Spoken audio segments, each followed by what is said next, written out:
네, 3부입니다. 자, 3부는 그저께인가요? 네. 네. 고봉원 변호사께서 저희 방송사 패널이긴한데 고봉원 변호사가 역고소했습니다. 오영훈 지사를. 네. 그래서 참 이번에 오세훈 시장하고 유정복 그다음에 대전에 이장우 이렇게 했는데 유일하게 더불어민주당 소속은 유일하게 오영훈 지사님이 내란 그쪽에서 주장하는 내란 부하수행으로 해갖고 지금 고발 조치당인데 자 이게 참 이 제도의 문제를 중앙까지 거르는 자체도 참 문제가 있지만 자신을 비판한다고 고발을 했던 이 도지사가 자기한테 그 내용을 내용을 취소하면 취하게 해줬다. 그 말은도 참 도민들에게 좀 거북하고 자 어쨌든 이 정치적인 판단을 잘 하시는 우리 이남근 의원께서 글쎄요, 이게 뭐 도민들은 큰 관심이라기보다도 지금 현재 제주도 내 정가, 뭐 국민의힘보다도 민주당 위주의 제주도 내 정가에서는 여러 가지 구설들이 많죠. 이게 불만의 문제냐, 과연 오영훈의 부하 수행만이 문제이냐. 저희들은 맨 처음엔 그랬어요. 오영훈 지사를 저렇게 물고 들어가는 건 오세훈, 유정복 시장을 잡기 위한 민주당의 약간 계략이 아니었느냐. 그러니까 오영훈 지사를 약간 사석같이 쓰는 뭐 이런 게 아니었느냐. 그 플러스 고부건 변호사와 개인적인 약간의 감정들 뭐 이런 게 있었는데 요즘도 여러 가지 돌아가는 추세를 보면 또 다른 제2의 인물이 또 다른 도정을 좀 해보려는 그쪽 세력들이 워낙 체계적으로 오영훈 도정을 비판하는 이런 형태로 가고 있다고 도민들은 많이 느끼고 있습니다. 이게 좀 아쉬워요. 이게 뭔가 정확한 플레이를 하는 게 아니라 외곽이면 외곽 플레이를 통해서 조금씩 약간 깨는 전략을 택하고 있는데 이게 좀 과해지다 보면 민주당 내에 이 여론이 통일이 안 되는 것뿐만 아니라 제주도민들도 그 부분에 대해서 평가를 통해서 야, 저 민주당 좀 너무하는 거 아니야 자기들 식구들끼리. 왜 저번 국회의원 선거 때 문대림, 송재호 의원 간에 그 사건 비스무리하게 야, 정권을 위해서는 피도 눈물도 없구나. 이런 도민들의 피로감이 분명히 있지 않을까. 저는 그렇게 생각합니다.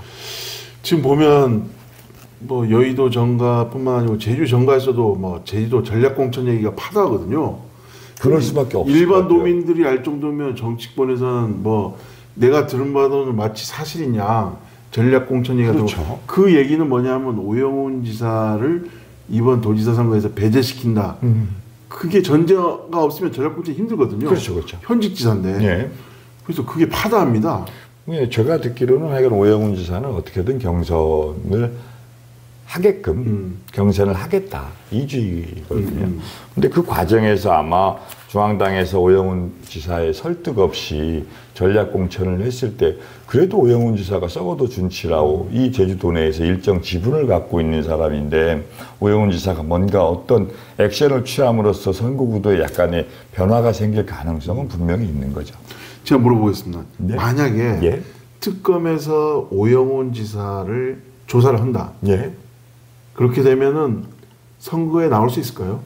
특검을 조사하는 거 가지고는 뭐 선거에 나오는 데는 큰 진작이 없을 거예요. 여파는 있겠죠. 예, 여파는 분명히 있을 겁니다. 우리 일반 시민들이 잘 모르는 부분들, 우리가 이제 정치의 고관여층들, 뭐 5%에서 10% 되는 고관여층들은 이게 뭐 조사다 뭐다 하겠지만 일반 시민들 입장에서는 조사받는 거 하나만으로도 오영훈 지사한테 큰 이미지에 타격을 주는 거고 오영훈 지사 입장에서도 이걸 극복해내면서 다시 경선까지 치러야 되는 상황이기 때문에 쉽지 않은 상황이지 않을까 싶습니다. 또 하나는 뭐냐면 이런 게 불합리한 민주당의 어쨌든 중앙당의 몇몇 인사와 어쨌든 오영훈 지사하고 약간 그 이낙연 지사하고 경선할 때 근데 그거는 이제는 좀 뭐라 그래야 되죠? 무슨 물론 대장동 사건이라든가 뭐 이런 사건들이 우리가 시중에 떠도는 소문은 이낙연 비서실장 했던 오영훈 지사의 작품이다. 이런 얘기가 약간 정설이 돼 있긴 한데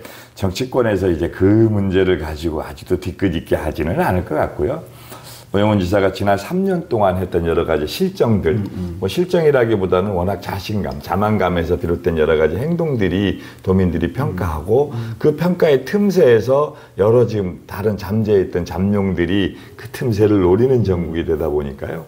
근데 저는 안타까운 게 그렇습니다. 민주당 사람들이 이게 민주당 공천만 받으면 된다. 지금 뭐 각 동지역에도 마찬가지입니다. 전혀 지역에 봉사도 안 하시는 분들 공천만 받으면 된다고 파란 조끼만 입으면 파란 조끼만 입으면 된다고 하고 뭐 이런 현상들이 과연 제주도 입장에서는 얼마나 도움이 되겠느냐.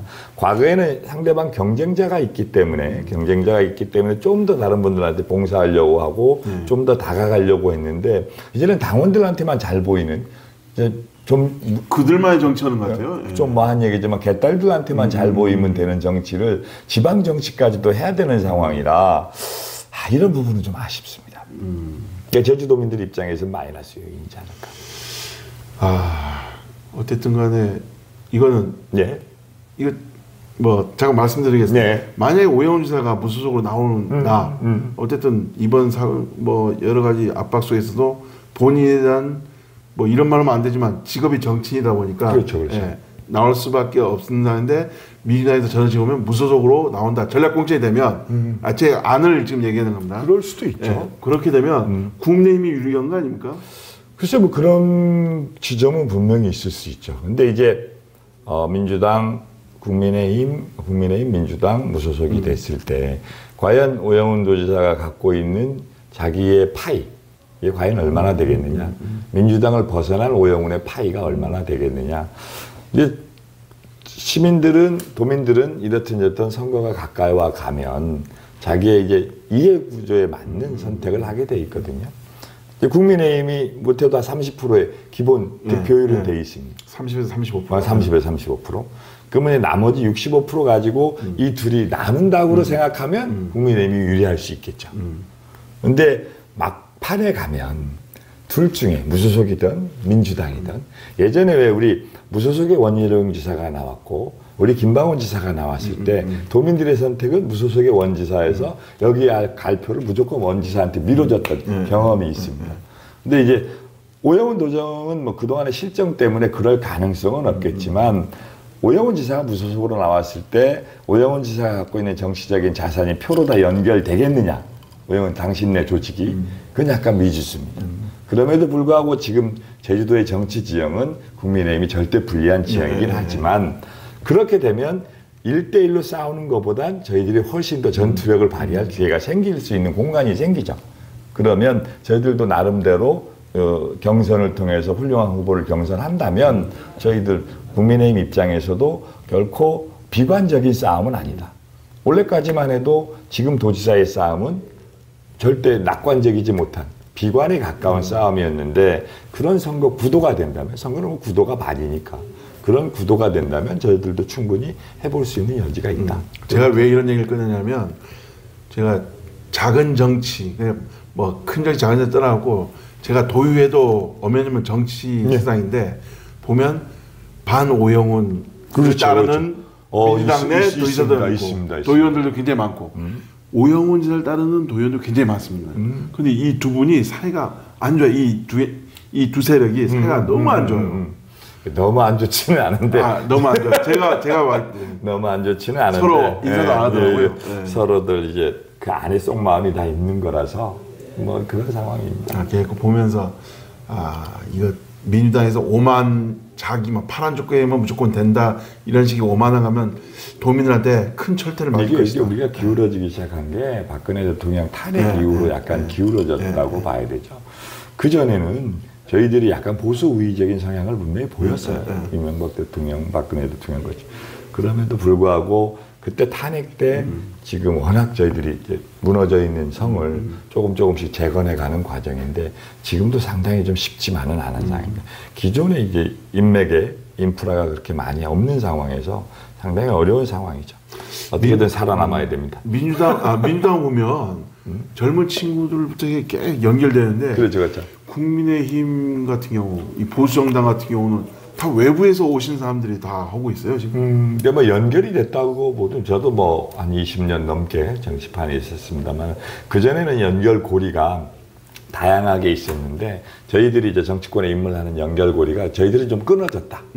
이게 이제 어차피 성공한 사례가 있어야 연결고리가 붙고 뭐 이념이 뭐 같더라도 우린 보수라고 하더라도 우선 이게 이럴 텐데 그 연결고리가 약간 기울어지면서 진짜로 취도해 보려는 사람들도 약간 두려움에 저쪽은 마찬가지예요. 경선만 통과하면 됐던 분위기가 됐기 때문에 무조건 경선을 통과하자 이런 분위기가 있기 때문에 이렇게 사람이 많아 보이는 거고 여기는 이제 생각이 있어도 기울어진 운동장에서 이건 어차피 현실인 거잖아요.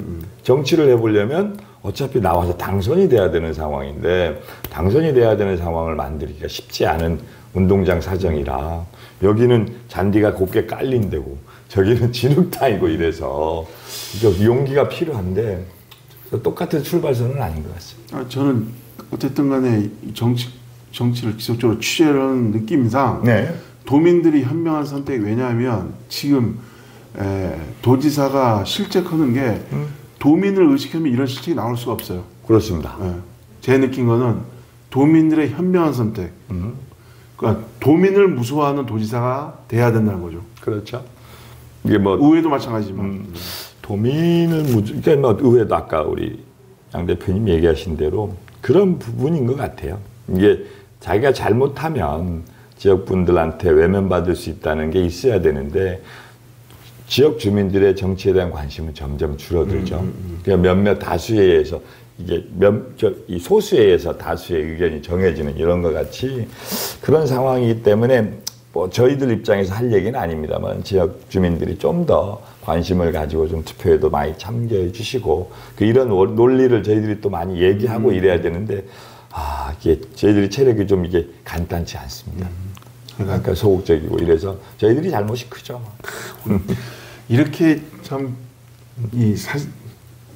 이런 내용을 도의원들이 모두 마음을 가졌으면 좋겠어요. 자기 실책은 아니지만 어쨌든 제대로 견지 못한 거에서 스스로 죄송함을 표하고 도민들께 이런 의원님들이 많았으면 좋은데 지금도 여전히 잘났다고 생각하는 의원님들이 많아요. 의원님들. 의원님들 속으로는 다들 그런 말씀 갖고 있는데 지역 구민들한테 약한 모습 보이지 않으려고 하고 뭐 이런 부분들이 있는 거죠. 근데 가장 솔직해졌을 때 주민들하고 좀 더 소통이 되지 않나 그런 부분입니다. 이제 저도 개인적인 성격상 남한테 싫은 소리 못하는 성격이긴 한데 이 상황만 되면 난 뭐 그새 세게 얘기 안 하는 것 같은데 얘기하는 사람은 나밖에 없는 상황이 좀 이런 상황이 돼버려서 최근에 좀 욱하는 게 좀 보여갖고 요즘은 하여간 좀 그렇습니다. 이게 또 좀 우아우아 하려고 그러는데 공무원분들한테 잘 보이려고 노력하겠습니다. 아니 제가 뭐 여러분을 취재를 해서 특히 요즘 소음 대책 저 공항 소음 새벽에도 뭐 새벽 1시에도 비행기가 떠가고 지금 하는데 소음대책위원회 위원장님 만났는데 호소하더라고요. 도의원들이 소음대책 관련해갖고 신경을 아예 안 쓴다. 그 소속되는 누구라고 뭐 제 동영상 보면 실명이 거론되지만은 그 도의원들 조만간 찾아뵈갖고 지금 도정 질의 시간이니까 제가 질문하는 건데 그거 직접 만나고 의견을 들으려고요. 저희가 지금 내년 이제 원래 이제 도정질이 끝나고 예산이 끝나고 하면 본격적인 선거에 시즌일 텐데 이제 모르겠습니다. 뭐 제가 이거 관전평을 해야 되는 거 저도 선수로 뛰어야 되는 입장에서 관전평을 하기에는 좀 모자랍니다만은 여러 가지 재밌는 상황들 많이 벌어질 겁니다. 그럼 이건 뭐 보도가 될지 안 될지 모르겠는데 이건 뭐 편집을 해주셔도 되고 오영훈 지사 그나마 지금 오영훈 지사의 실정이 지금 민주당이 거론되는 사람들보다는 낫대는 게 아이러니입니다. 맞습니다. 현직 지사가 이렇게 처음인 것 같아요. 처음인 게. 그렇죠. 4년 만에 이렇게 꼬그라지기 쉽지 않습니다. 그러니까 너무 쉽게 도지사가 된 거 아닌가. 그러니까. 그런 상황에서 공약도 너무 디테일하지 못하고 그냥 보여주기식 공약이 됐던 거고 그런 면에서 피로감이 쌓였던 거고 그리고 오영훈 지사의 정치력이보다도 사람을 대하는 게 애민 정신 이런 부분이 좀 모자라지 않았나. 당신이 상당히 제일 우에 권력의 우에 있고 다 그 밑에는 다 밑에 사람이라는 약간의 그런 의식 이게 뭐라고 말로 설명은 안 되는데 그런 게 전체적으로 계속 누적이 되다 보니까 지금 이렇게 인기가 하락한 내용이 되죠.